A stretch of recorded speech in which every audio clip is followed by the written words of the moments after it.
You have an idea. You want to tell it to the world, but you don't know where to start.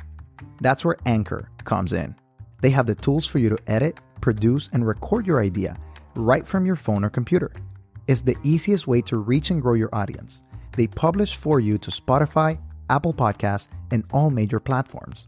And to top it all off, they match you with advertisers so you can earn from your passion and your wonderful idea. So tell me, what are you waiting for? Download the Anchor app or go to anchor.fm to get started and follow your dream.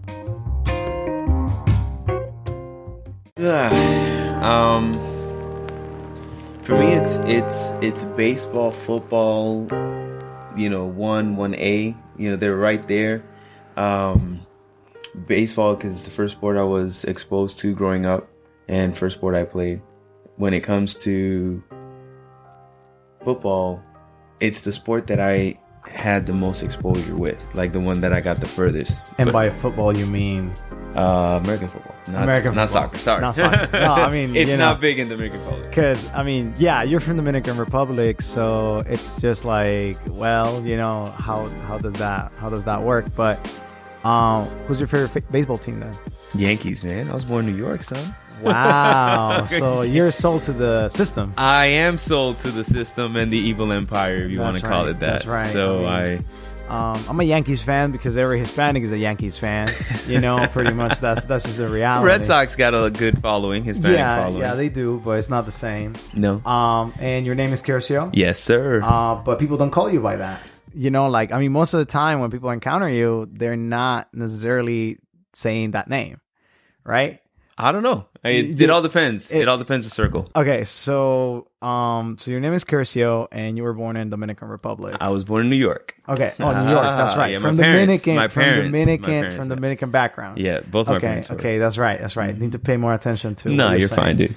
But on top of that, what's your experience as a person? Where you grew up, where you go to school? Give me something. Man, that's a lot of running around there. I was born in New York, like I said, moved down to Miami when I was about 7. My dad suffered a stroke and couldn't live in the cold anymore. So then we moved down to Miami. And then I stayed in Miami until I graduated from high school. Then after that, bounced around a bunch. I went to Florida Hospital when it was Florida Hospital. Now they changed the name. I think Advent Health. They want to be cool. Whatever, I don't know what it is. But the deal is they changed it to whatever they did. And I was there for 2 years studying nursing, and then I accepted a call to ministry finally, and went to Oakwood for a semester, and then went to Puerto Rico.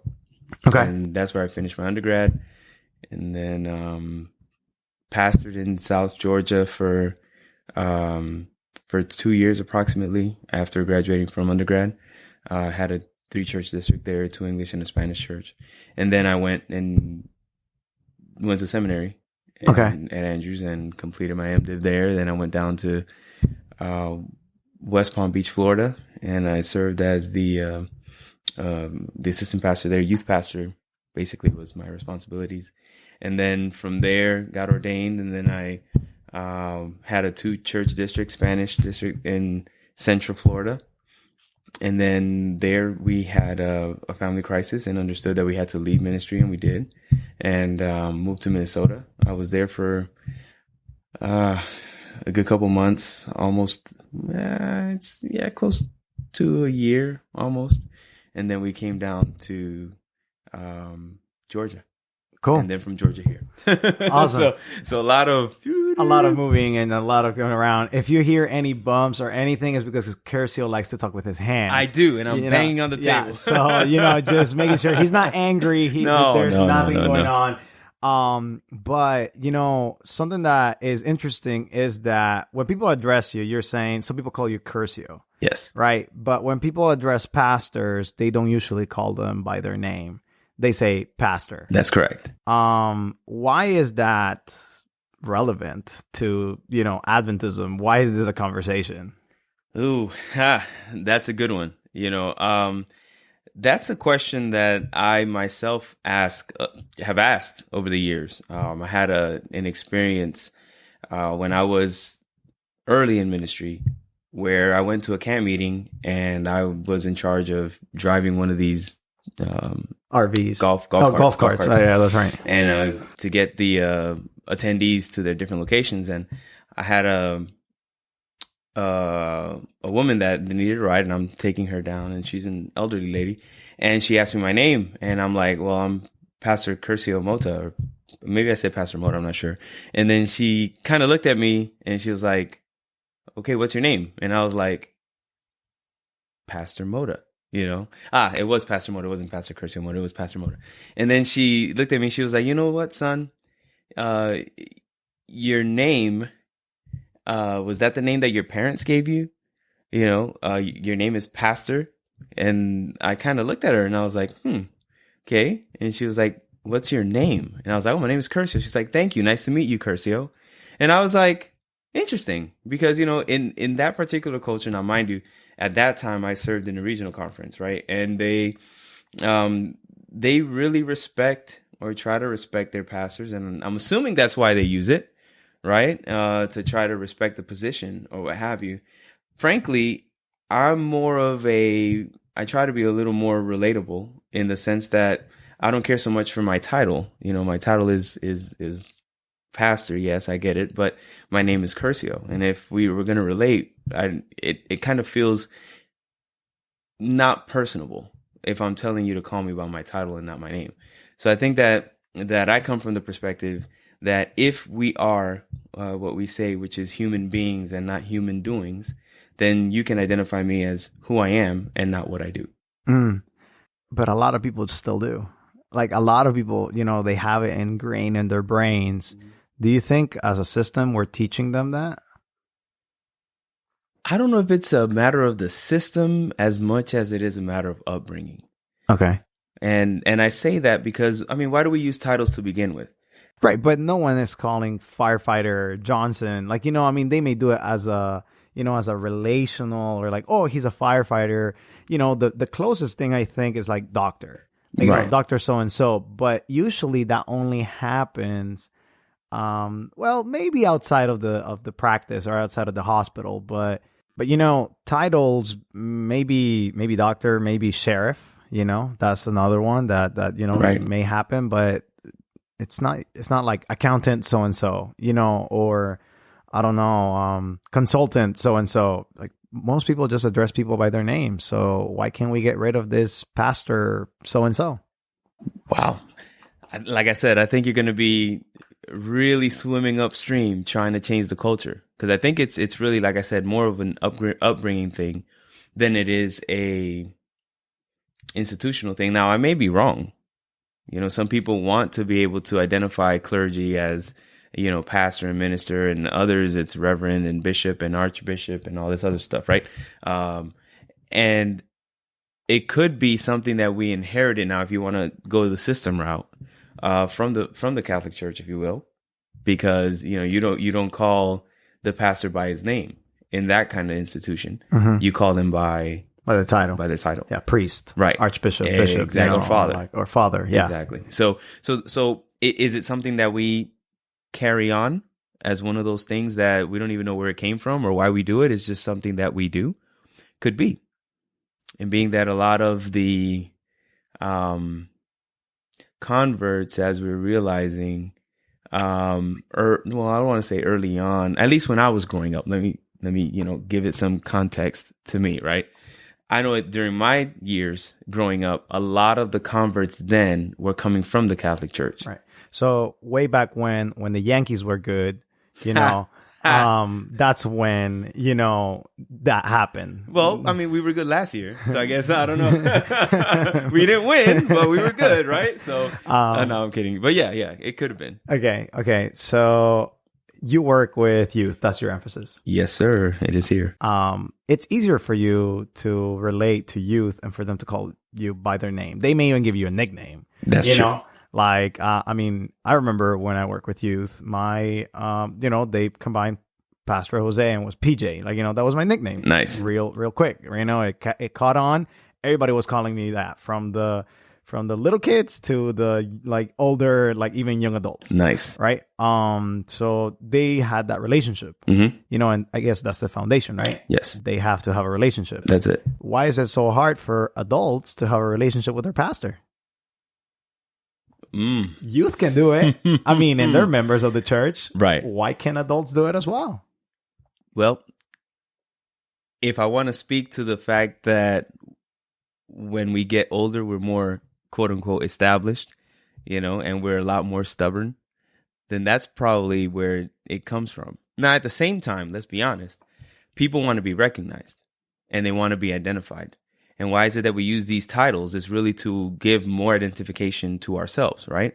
So then the concept would be there are some people who study and get doctorates, and they're not necessarily doctors, but they like to be referred to as doctor. Now, granted, in the educational setting, in the academic world, when you complete a PhD, for instance, you are a doctor, right? But a doctor of philosophy, not a doctor of medicine, right? So it's kind of, I don't know. It all depends on the person, and that's kind of the challenge with this whole conversation. So if you have a title, should you use that title? I mean, in your opinion. In my humble opinion, if that suits your fancy, that's on you. I personally, I do have interest in the future of completing a PhD, right? So am I going to expect people to call me doctor? No. I'm still Kircio. I don't change. What I accomplished, again, going back to that whole concept of human being versus human doing, what I accomplished, you don't have to identify me by what I did. But there are people who want to be recognized of all their hard work and everything that they've done. They want to leave a legacy and they want to be a legend in different, for different reasons. I'm not God to judge anybody, so that's not what I'm doing here. But what I'm saying is some people do have that desire, and that's probably why they do what they do. In my case, again, in my personal opinion, I don't care what your profession is. I don't care what you studied or what you've done. I want to know who you are. And that's where I'm coming from. Do you think that allows us to look at people in a more humane way? Like, and what you're saying is, of course, like, human being, like, like allowing them to look at you with your defects, with your things. Do you think that sometimes we cover our faults behind our titles? Oh, absolutely. I mean, doesn't that happen with, I don't know, being SDA? Okay. Where we like to say, well, people need to become Seventh-day Adventists. A lot of times growing up, it doesn't happen today, right? Growing up, I heard this whole concept that if you didn't become a Seventh-day Adventist, you weren't going to heaven. Right? Well, people still believe that. Oh, well, I mean, I'm not going to speak to that.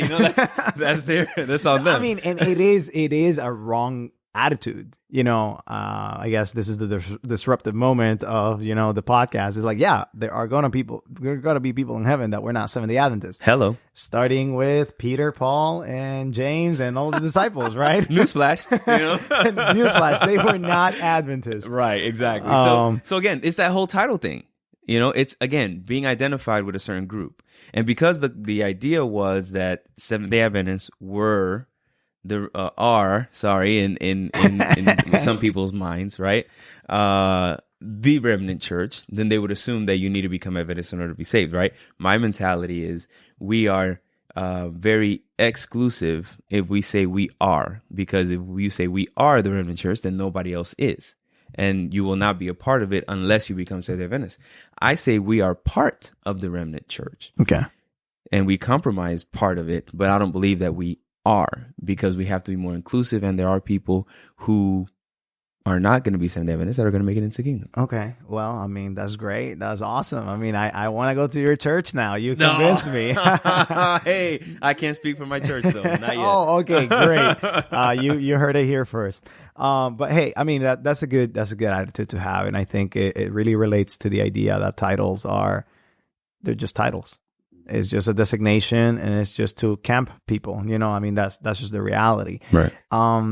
So how can we change that? Where does it start? Does it start with the pastor taking off that pastoral, because I think a lot of people look at it from the accomplishment standpoint, right? Where it's like, man, I worked my butt off to get this PhD, to get this master's, to be a theologian per se. But, those are just titles. It's not really important at the end of the day.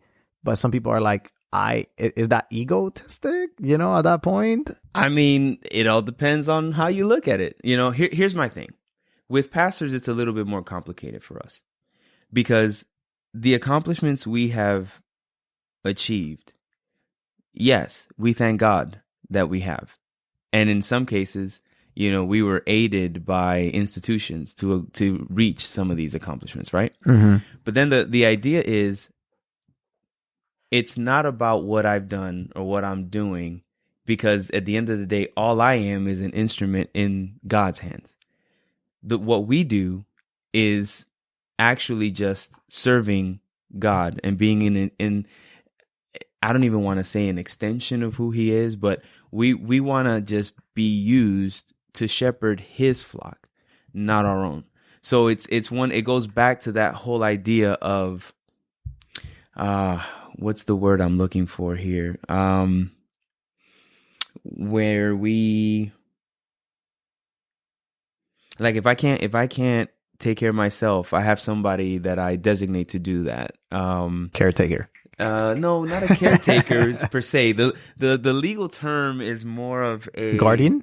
Yeah, it's like a guardian, but it's still another word I'm looking for, but it's okay. Somebody's yelling it right now. Exactly. They're like, I know what it is. Yeah. I know what it is. Anyways, send it to Kircio. We're gonna put his email so they know that you knew exactly when he did not. Power of attorney. Boom! I knew it was coming. Yeah. So the idea is, the power of attorney is their responsibility to look after your well-being, if you will, when you can't look out for your own well-being, right? Okay. So the idea is, in my humble opinion, we are basically the power of attorney for someone, okay, that was entrusted to us by God, but they don't belong to us. They belong to God. All we're doing is basically being the one they see. But at the end of the day, this is all about God. It's not about me. So why on earth would I create a degree of separation between me and the other person by trying to get them to refer to me as my title versus my name? And I guess that goes into priesthood of all believers, right? This idea that everyone is a priest. That's correct. And everyone is, like, we don't need any intercession between God and ourselves. Like, if you're a believer, you're a priest, like, right. Before the eyes of God, of course, like, so will that say then that we're looking at pastors only from the professional perspective? Because there are pastors that are called, right, to do that specific kind of ministry, to, kind of that, right. Take care of people, teach people and stuff like that. But they may not have a job with the conference. In the same way, there may be people that have a job with the conference that they do not have that heart to help and to, build up, the people of God. So that kind of goes back, like, with the whole title, like, if you're really a pastor, do you need that title? If you have that title, that doesn't necessarily mean that you are, you have the gifts, or, right. And I guess that goes more into, like, whether you're called or not, Yeah, I mean, it does. And that's a great point.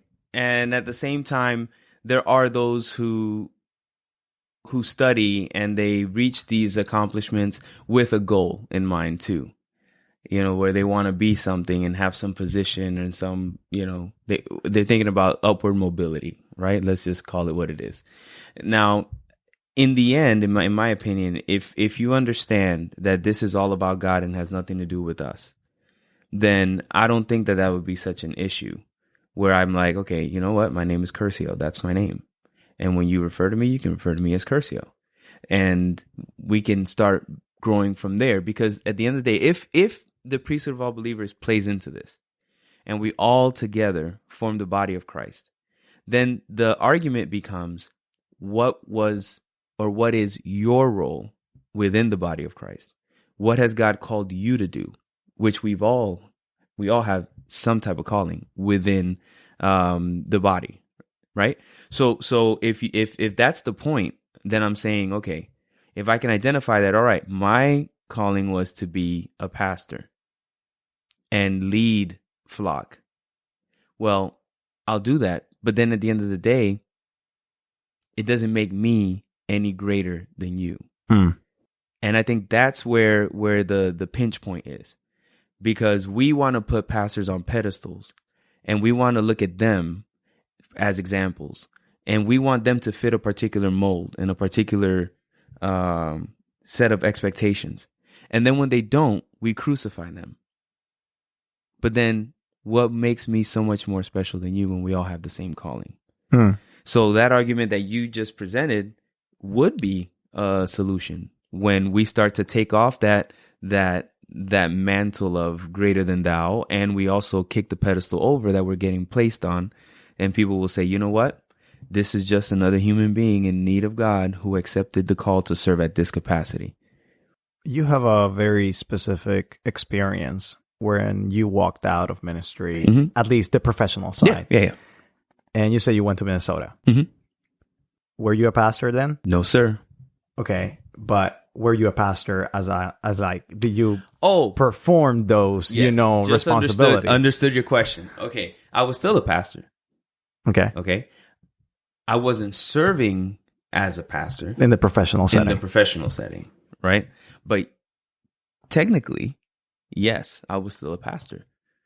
Just not working for the conference. Okay. And during that time, did anyone refer to you as a pastor? Like previous members or members that were... Absolutely. Those who knew who I was, what I did prior to getting over there. Yeah, absolutely. And when the church I would attend, the pastor there found out that I was a pastor, then he wanted to, he referred to me as pastor, and he wanted us to get together and talk about different ministries that we could have worked together on. So the idea is, they realized the calling that I had, and one of the greatest the greatest comments I received while I was outside of the institution, was actually from Dwight Nelson.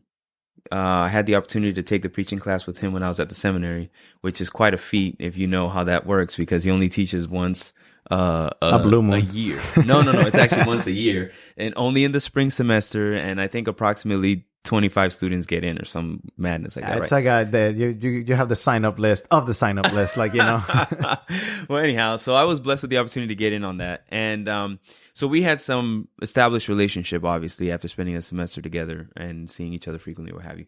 And while I was in Minnesota, I forgot why I went to Michigan. There was some activity event that I went to, and I went to PMC and to Pioneer Memorial Church, and I saw Dwight, and Dwight was like, "Kircio, how things going?"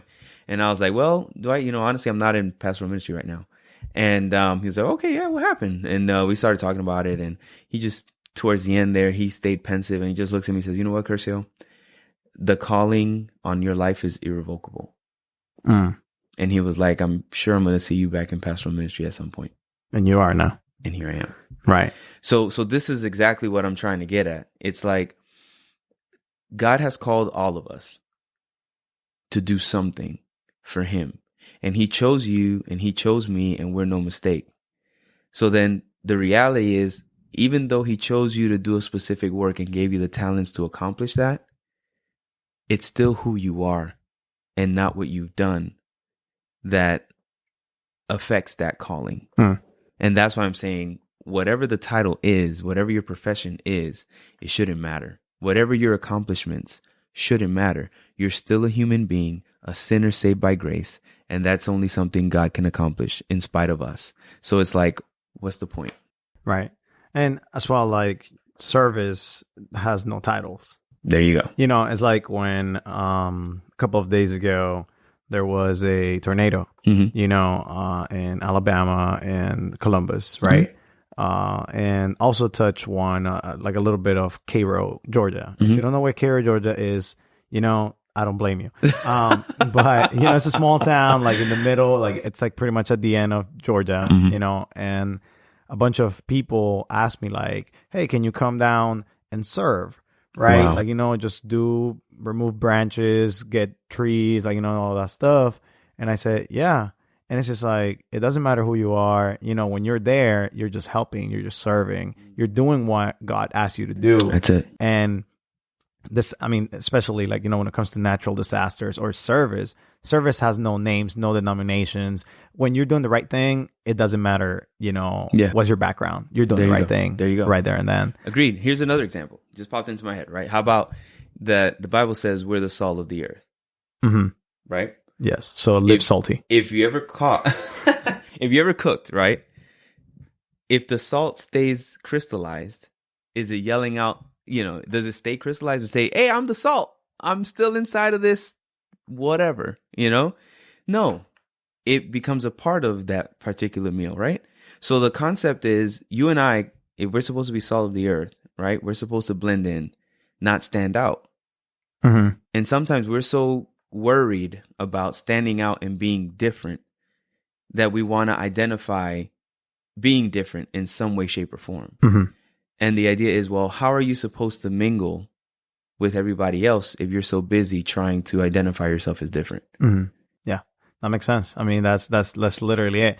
And like it just penetrates. Like, it's just like, you feel the flavor already. That's it. Right. So quick question to you is tostones or fried plantains? Oh, mercy, Lord. No, for me, it has to be fried plantains, man. Okay. So not the salty, but the sweet. The sweet. You're not trying to be the salt. Okay. That's me. I mean, don't get me wrong. I love tostones too. I just had some this weekend, so score. But, yeah, no, sweet plantains for me. Sounds good. I guess you gotta put that sweet, flavor, the sweet love of Jesus right there. There you go. The salty stuff. There you go. But as we close, tell me a little bit more about how can, maybe someone's listening and someone's like, you know what, I need to start like exploring this area, maybe talking with my church about, the different ideas that come into being more service oriented, like, stop looking at the titles, be more, to a certain degree, not humble, but, relatable. Relatable. How can we start doing that in non-creepy way? Well, I would say it starts by having an honest conversation and letting people know, hey, look, I want to be identified by who I am and not what I do. And respect is something that a title, you shouldn't have to rely on a title to receive. You earn respect. And as you build the relationships with your parishioners or with your peers, as you relate with them, they're going to start to respect you despite your title. If you're trying to rely on what you've done in order to receive respect, then maybe you need to check what's driving that, right? So you start with an honest conversation, and you have to be really comfortable in who you are, because again, you're going to identify as a human being now. And I believe we all should be trying to identify as human beings, right? So the concept is, again, start with an open conversation. Be honest. Let them know where the interests are. There are going to be those who are going to say, no, you're going to refer to me as my title, and you respect that. But you lead by example. That's the second part. Have the conversation. And then number 2, lead by example. Put self aside, put title aside, put accomplishments aside, and just say, you know what I'm doing now, I'm talking about in the ministry setting, right? Because this is where we're in, right? And make sure and say, you know what, this is not about me. This is about God. So I don't want you to look at me. I want you to look at God. It's not good. I'm not trying to have a cop out either, where it's like, oh no, look at God. I'm going to do whatever I want to do and live however I want to live. No, that's not what I'm saying. What I'm trying to say though is, let's get your eyes from focusing solely on me, and let's focus on the one who called me to do this. Because at the end of the day, it's about God, right? So start with open conversation, then follow up with, be the leader in that. And then finally, man, I'd say just embrace it no matter what people say. Because if you feel that this is what God is putting in your heart, and like I said, it's going to be able to pull people closer, and then why not do it? Yeah, that's awesome. Well, thanks a bunch for being here in Disruptive Adventism. Appreciate it. Oh, no, thanks. Thank you for disrupting Adventism. But yeah, I appreciate it. I think this is a good conversation, and just having the ability to truly look at service, truly look at your name, your identity. You're not identified by your title, but you're identified by who you are. And hopefully who you are is, reflecting of who Jesus is. Amen. At the end of the day. That's right. As is our tradition, we like to get the final word, final thoughts, whatever phrase you want to say. That doesn't have to be about the topic. It can be, Yankees rule or, like whatever it is. We already know that. So we're not going to worry about that one. But go ahead. All right. I believe that this can only be accomplished with love. Right. So I have this saying that I try to say at the end of every time I preach and teach over here with the youth. And it's this: God is love. He loves us, and love conquers all. And I believe that that's what has to be at the core of everything that we do, say, and think. And if the purpose of you adjusting this whole focus on your title, what your name or your identity is, just know that you're loved by God. And love, in the end, wins. So love conquers all.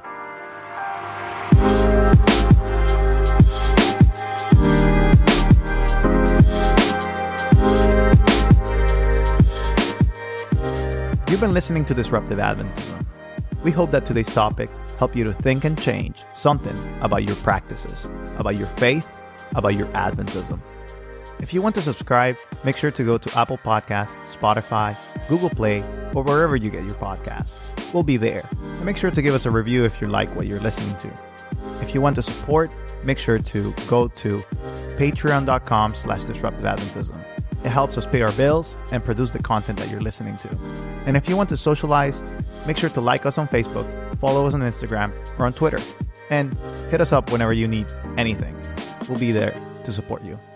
Thank you for listening today. We hope you join us next time.